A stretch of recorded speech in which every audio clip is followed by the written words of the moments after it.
Good evening. Uh, it is finally telling me how much time I have to record. It says I have 20 minutes, so this should be definitely doable.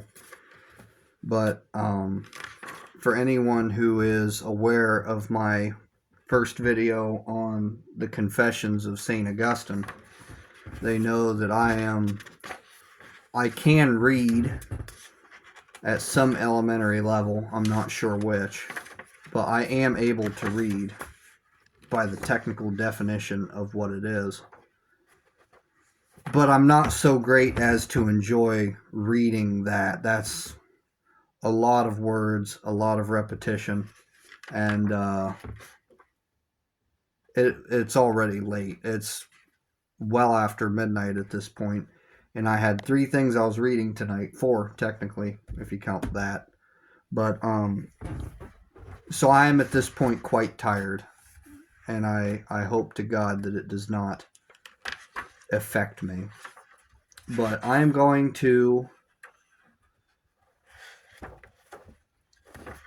to start on Dark Night of the Soul.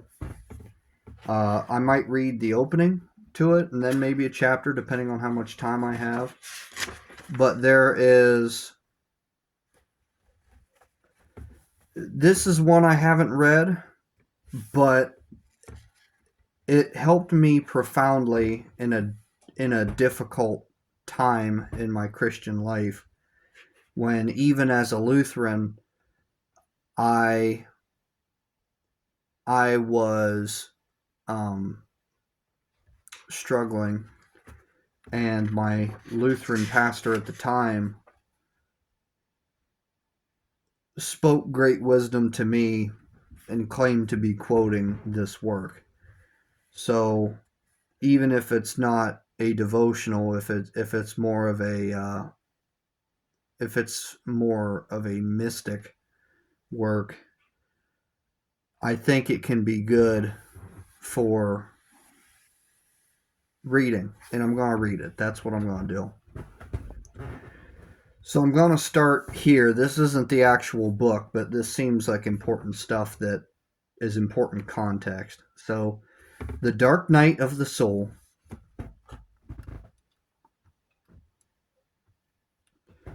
The Dark Night of the Soul, with an explanation of the stanzas comprising the way of the perfect union of love with God, such as is possible in this life, and the admirable endowments of the soul which has attained to it. Argument. The stanzas to be explained are set forth at the beginning of this book, then an explanation of each uh, severally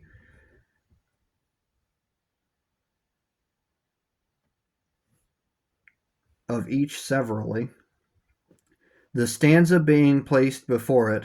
After that, an explanation of each line, which is also set before the explanation.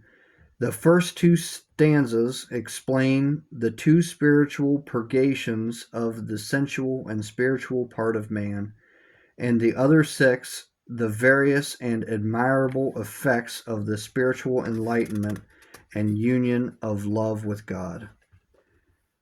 Stanzas 1. In a dark night with anxious love inflamed, O happy lot, forth unobserved I went, my house being now at rest. Second stanza. In darkness and in safety, by the secret ladder disguised, O happy lot, in darkness and concealment, my house being now at rest. Third stanza. In that happy night, in secret seen of none, seeing not myself without other light or guide, save that which in my heart was burning. Fourth stanza. That light guided me more surely than the noonday sun to the place where he was waiting for me, whom I knew well, and where none appeared. Fifth stanza. O guiding night, O night more lovely than the dawn, O night that hast united the lover with his beloved, and changed her into her love. Sixth stanza. On my flowery bosom, kept whole for him alone, there he reposed and slept, and I cherished him, and the waving of cedars fanned him. Seventh stanza. As his hair floated in the breeze that from the turret blew, he struck me on the neck with his gentle hand. He struck me on the neck with his gentle hand, and all sensation left me.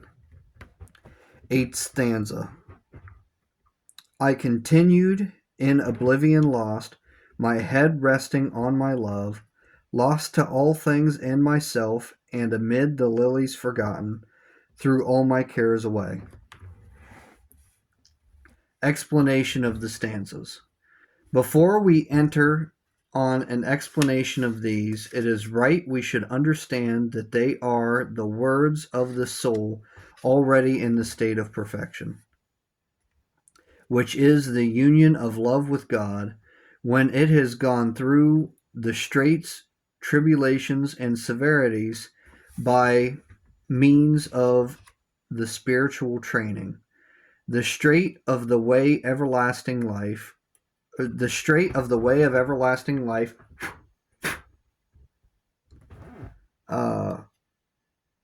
by which ordinarily the soul attains to this high and divine union with God. Of it our Savior says in the Gospel, how narrow is the gate, and strait is the way that leadeth to life, and few there are that find it. This road being strait, and they who find it being so few, the soul regards it as great and joyful blessing that it has journeyed on it to the perfection of love.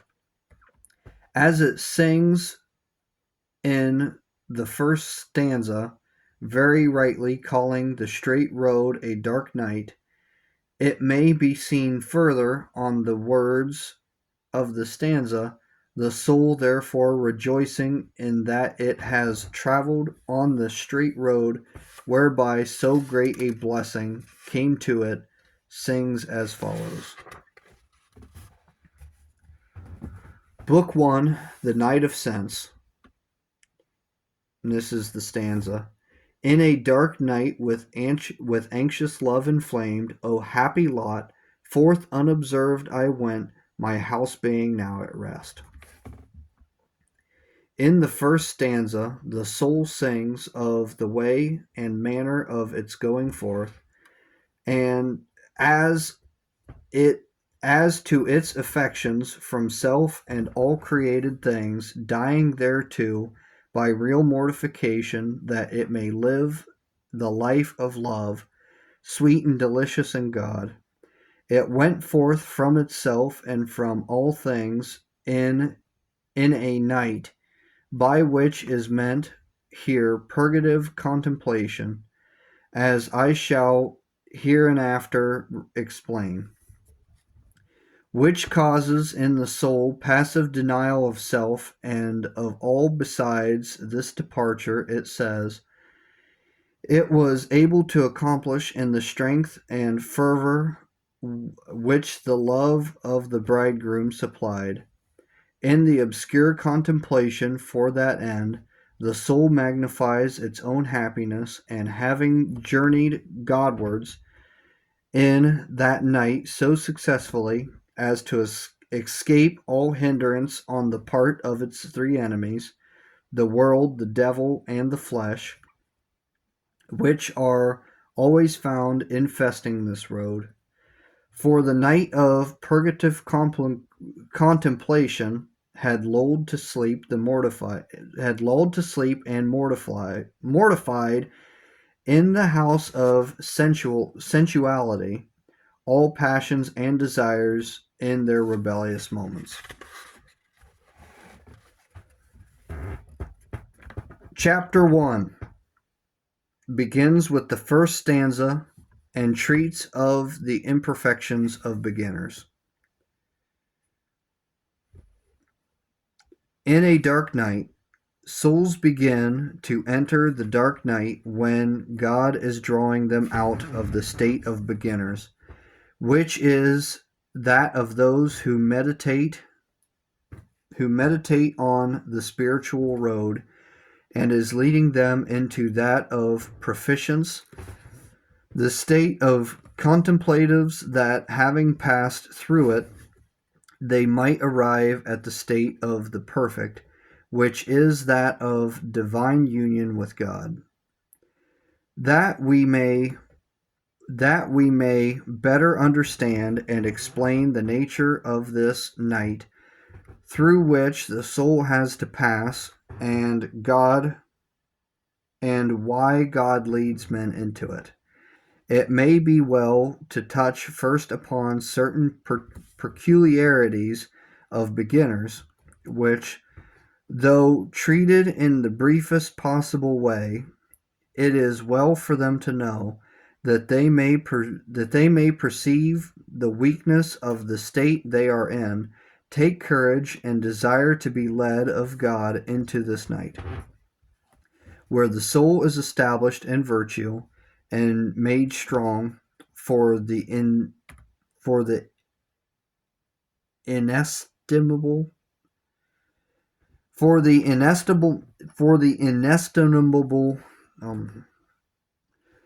you can't estimate them.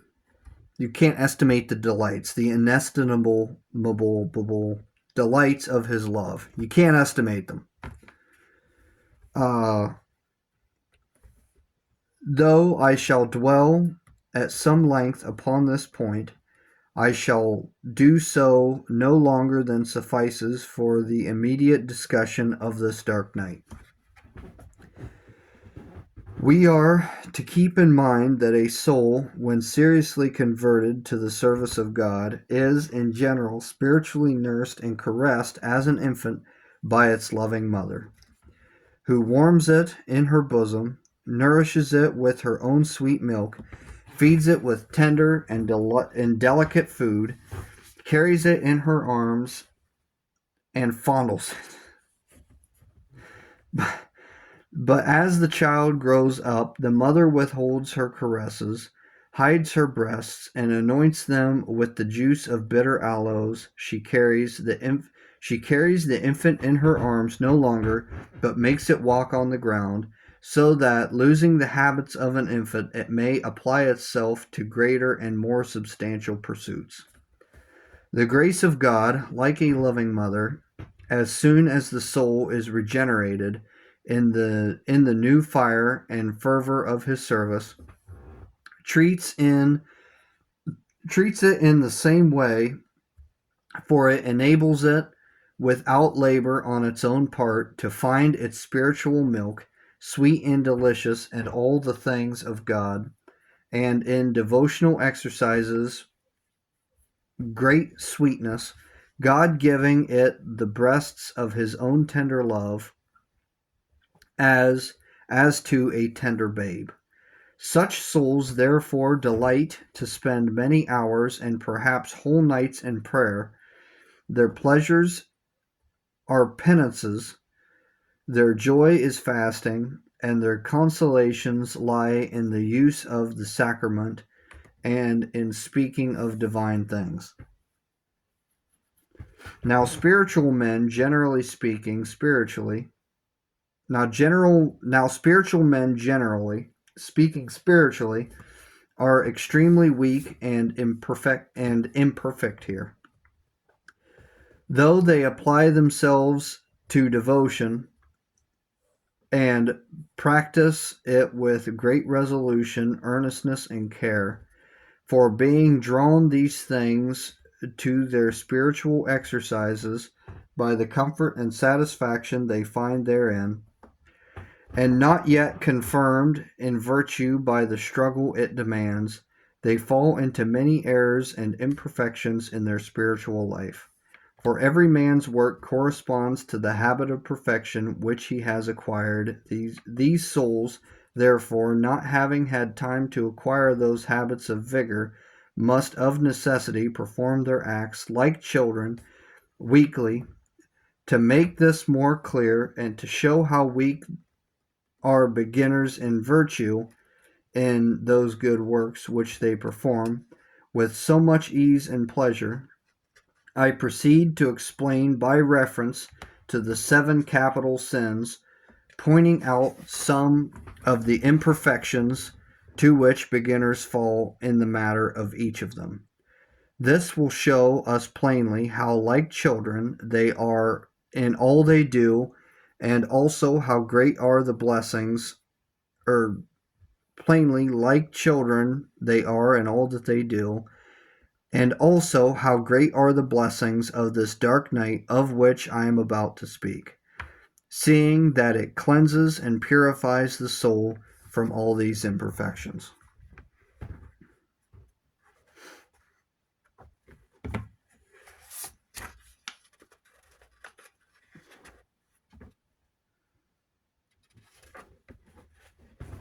Well, it sounds like it'll get into the meat of it in chapter 2, which I will read tomorrow.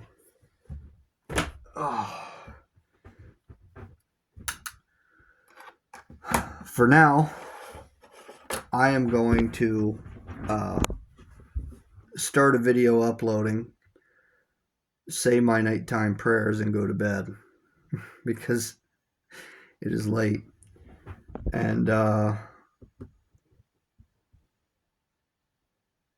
I'm reading all these things, and hopefully someone gets something out of them. And to whoever that may be, God bless you and thank you for watching. Goodbye and good night.